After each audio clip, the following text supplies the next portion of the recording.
This visit brings us to the sixth principle of success, without which the 5 principles I have given you previously would be useless. It is the principle of self-discipline.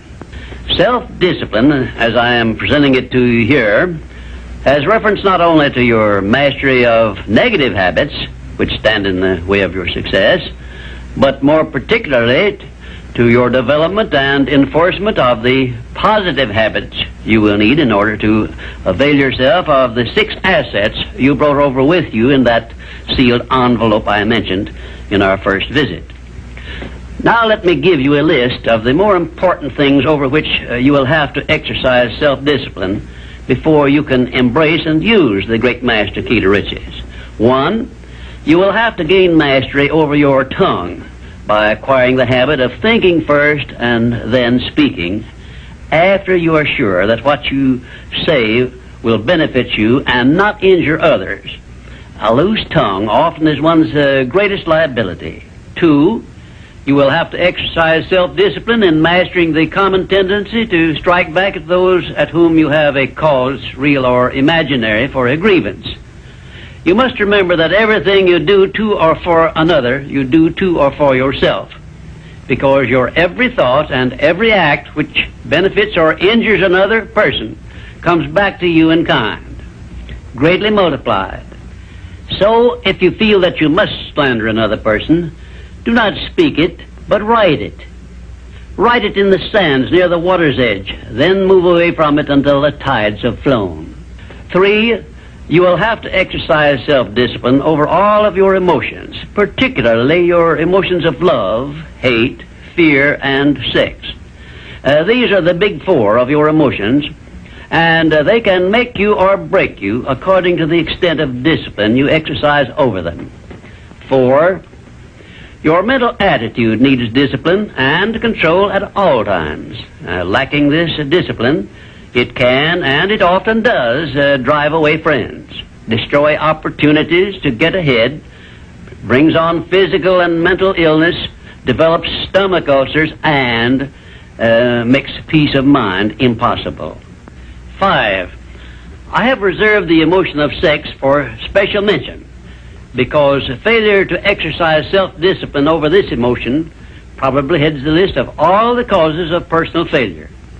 The emotion of sex is the most powerful of all emotions, and it is nature's great creative instrument with which all species of living things are perpetuated. The proper means of self-discipline of the emotion of sex is transmutation, the control and direction of this great emotional feeling toward the attainment of worthy purposes, such as the fulfillment of one's major purpose in life.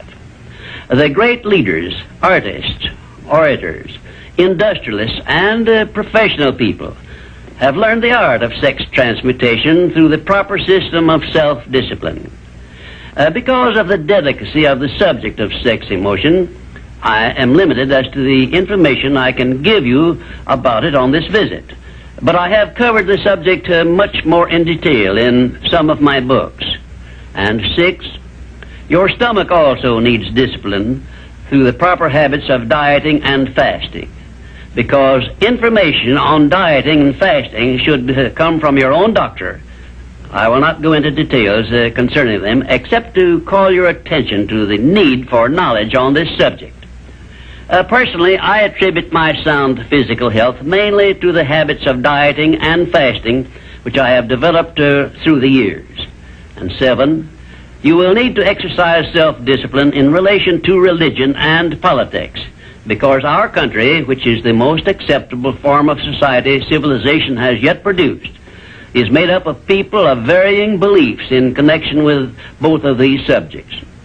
To be happy and prosperous in our country, we must learn to live and to let live, to give others the privileges we ask and demand for ourselves.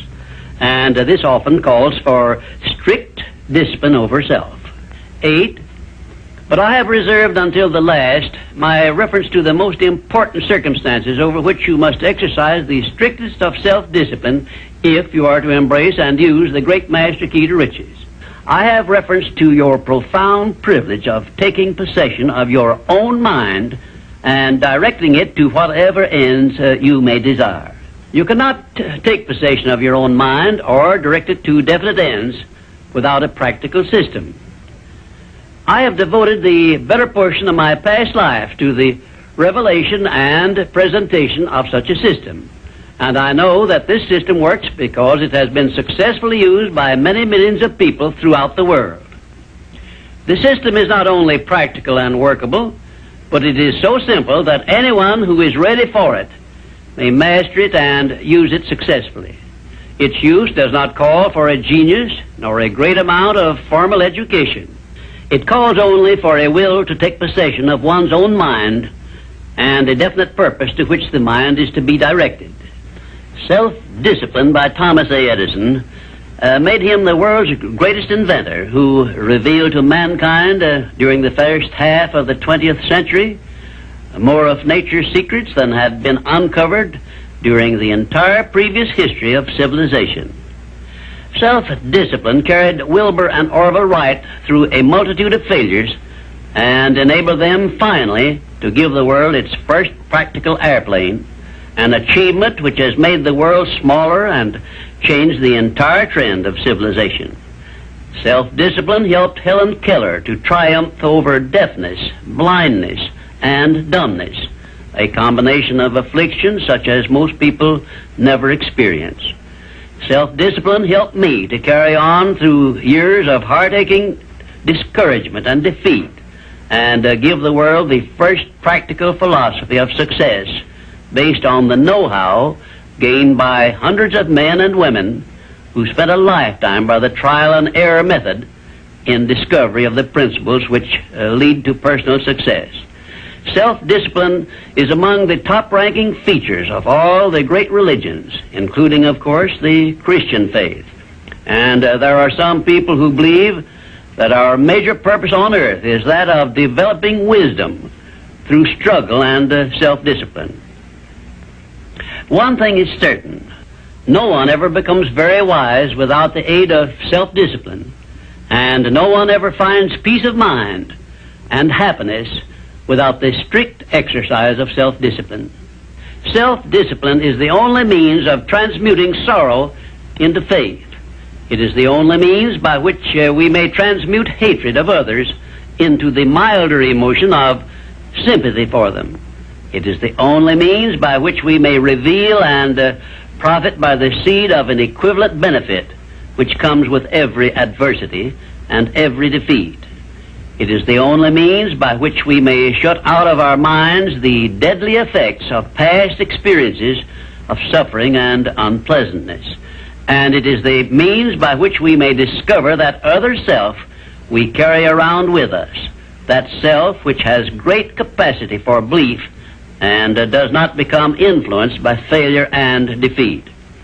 Self-discipline can give us freedom from the fear of death, the most difficult to master of all of our fears.